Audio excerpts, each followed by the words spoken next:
I'm back, bitches. Hello, everybody, it's Dave. Long time no see. Larry and I missed you. Hope you all had a fabulous Christmas, and you all didn't do anything crazy. Did you have a great Christmas, buddy?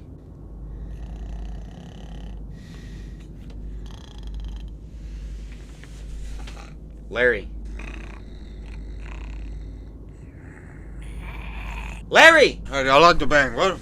I'd bang Taylor Swift, what? Dude, I asked you a simple question and you screwed up. My bad, man. I've been out since New Year's Eve. I've been sleeping. What the hell did you do? Well, I just remember going into some club and meeting some broad, and now I'm here. Brother, you got a lot to learn about relationships and girls. What you mean, boy? It's all about having a real relationship and connection with somebody. Why shake hands before and after if you guys just met each other? Plus, like you, she's probably sleeping with 20 other guys. No, she ain't. How do you know that? Did she give you her number? Go on to the episode, boy. This episode is going to be about the Menendez brothers case with two brothers that love each other by the name of Lyle and Eric, who killed their parents Kitty and Jose Menendez. Jose Menendez is chairman of the board, president, and chief executive officer of Live Entertainment, joining us here in Los Angeles. And I should point out, this is the company, folks, that brings you the Teenage Mutant Ninja Turtles video, which seriously is a hot video right now. It is. So the company is broad-based and it provides pretty much what the consumer wants. Mm-hmm. And you must have projections for down the road what you're expecting to make at some point. But we think 1989 will be a tremendous year. I remember this case. Isn't that where Lyle and Eric lied and said the mafia killed their parents, where in fact it was them that did it? That's right, but let's give a background about the family. Jose Enrique Menendez was born to a wealthy family on May 6 of 1944 in Havana, Cuba. His father was a respected soccer player who owned an accounting business, and his mother was a decorated swimmer honored in Cuba's Sports Hall of Fame. In 1959, after the Cuban Revolution, Jose Menendez moved to the United States at the age of 16. He stayed with family friends in Pennsylvania, finished high school, and went to Southern Illinois University. It was there that he met Mary Kitty Louise Anderson and married her in 1963. The couple later settled in New York City, where Jose ended up getting an accounting degree from Queens College. Now, Jose and Kitty only had two sons. Lyle was born on January 10th, 1968, while Eric was born on November 27th of 1970. The family first lived in New Jersey in Hopewell Township, sending both boys to Princeton Day School. Jose built a successful career at Hertz Corporation and RCA Records. Eventually, he became the CEO of Live Entertainment, eventually relocating to Calabasas, California. Unlike Mary Louise Kitty Menendez, she was born on October 14th of 1941 in Oak Lawn, Illinois. She was the youngest of four children in a middle-class family, including her parents' divorce, which allowed her to become withdrawn and struggling with depression. Initially, Kitty was an elementary school teacher, but after the births of her sons Eric and Lyle, she became a full-time homemaker. Now, despite the fact that this was a very rich family, there was still some depression hidden with Kitty because, first of all, her husband Jose was out having an affair with multiple women, and of course he was dealing with infidelities. And this allowed her to have multiple suicide attempts and deep depression. But what was the tension like, even though they had all this money? According to Lyle and Eric, their father was determined to make them perfect, and he had a high goal for himself, including his kids. I mean, this thing's freaking cool, man. How many steps do I got? God, this shit is good. From a young age, both boys had a natural talent for sports, such as tennis and swimming, but Jose pushed them relentlessly, coaching them really hard and often going too far. Eric would win his races very easily, but instead of praise and flattery, Jose would yell at him from the sidelines, often encouraging him to do better. A former coach actually recalled on how tough Jose was with his kids, because anytime that they were playing sports, Lyle and Eric just felt like they were never good enough for their father no matter what, so they would always lose their self-confidence and interest. There was even a point in time where Lyle and Eric were caught committing a robbery. Oddly enough, Jose was protecting Lyle, but instead allowing Eric to take all the blame for it. This allowed Lyle to avoid serious consequences, thus still reserving his place in Princeton University. When Lyle was caught for plagiarism and suspended, Jose insisted Lyle to stay in New Jersey to hide his mistake. Jose's controlling nature also extended to Lyle's relationships. He clashed with Lyle about situations with his girlfriends, which created a distance between them. But their father was very mean and strict with their mom. Later on, the brothers did admit that their father sexually abused them. Their allegations were a central part of their defense during their trial. They claimed that the abuse began when they were young and lasted into their teenage years. But my question is this all made up? Well, not entirely, as there's one person outside of this family that had a personal encounter. In 2023, there was a band member from a Menudo band group from the 70s and 80s that came forward about the alleged sexual abuse from Jose Menendez, their record manager. His name is Ray Rossello. According to Roy, who was 14 or 15 at the time, he visited Jose's house in the fall of 1983 and 84. After having a glass of wine, Roy saw that Jose was acting like he couldn't control his actions anymore. Jose then took him into a room where he was sexually abused for the first time. Sadly, Roy also mentioned that during his 3 years with the Menudo band, he was also sexually abused by another guy by the name of Edgardo Diaz. Okay, well, why are you bringing this up, dude? Get to the nitty-gritty. Relax, dude, I am. These people need to know the details before we get into that story, okay? But you ain't even get to the part where they committed the murder. You talk so damn much. Oh, hell nah.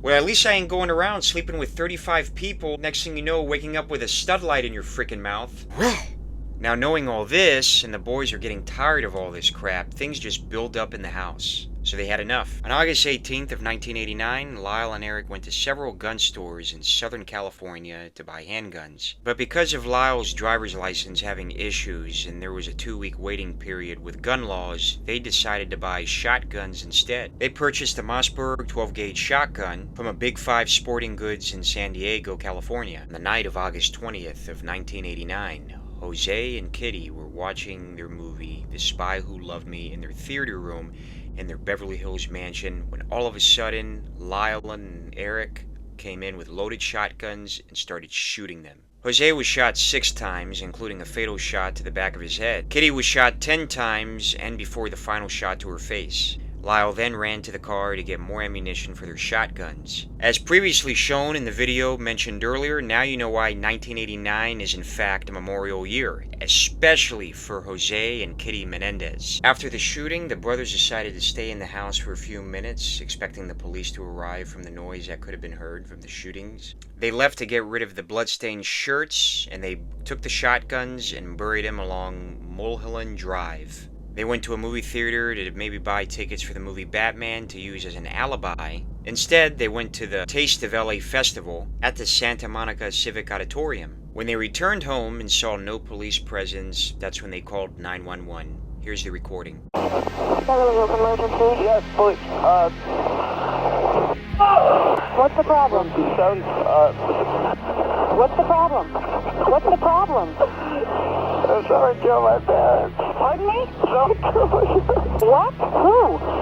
Are they still there? Yes. The people... No. Were they shot? Hey, man, too. Were they shot? Yes. They were shot? Yes.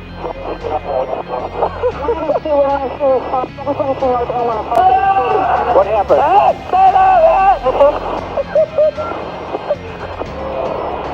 I have a hysterical person on. We're trying to get screen further. I don't even know if she's funny. Is the person still there? What happened? We have units around. What happened? Who shot who? I don't know. You came home and found who shot? You know what? They're still in the house. The people that did the shooting.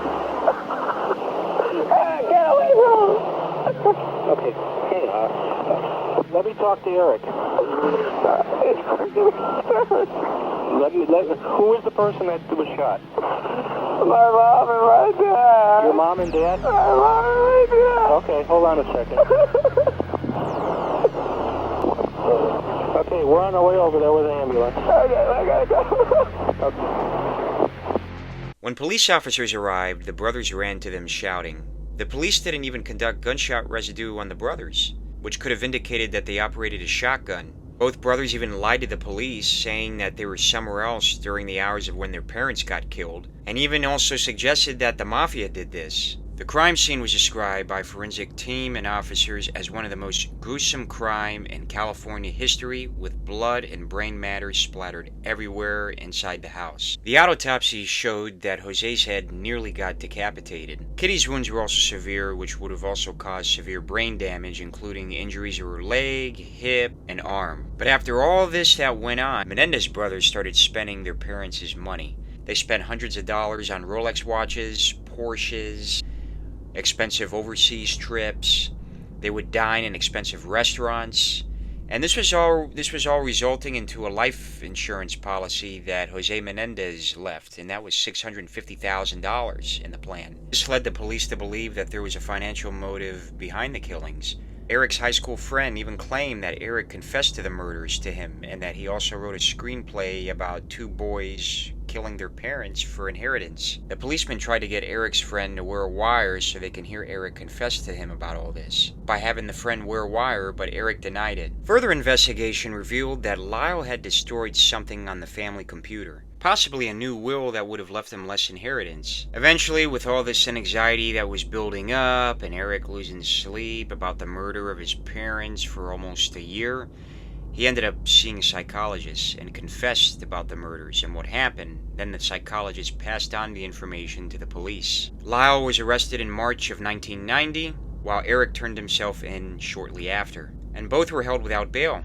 In August of 1990, a judge decided that tapes between the conversations of Lyle and Eric to their psychologist, Jerome Oziel, could be used in court. This was because Oziel said that Lyle had threatened him. In 1992, the California Supreme Court ruled most of the tapes could be used, except one where Eric talked about the murders. After all of this, in December of 1992, a grand jury in Los Angeles, California, had charged the brothers finally for killing their own parents. They were accused of first-degree murder, and the special reason that the murdering was for money was dropped, because there wasn't enough evidence. They were charged with 2 counts of murder for lying in wait, which meant they could face the death penalty. The Menendez brothers' trial, which took place in 2 stages, was filled with controversy and complicated legal battles.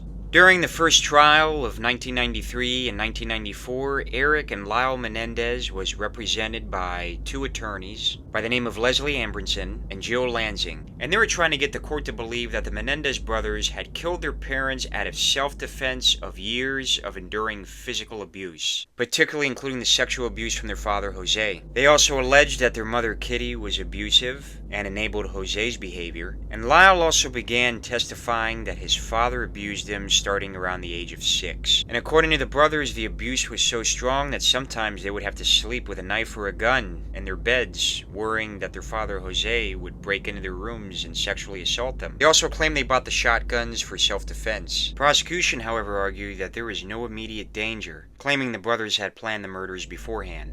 The prosecution argued that there was no immediate danger to the situation of sexual abuse and that the brothers planned to murder their parents beforehand.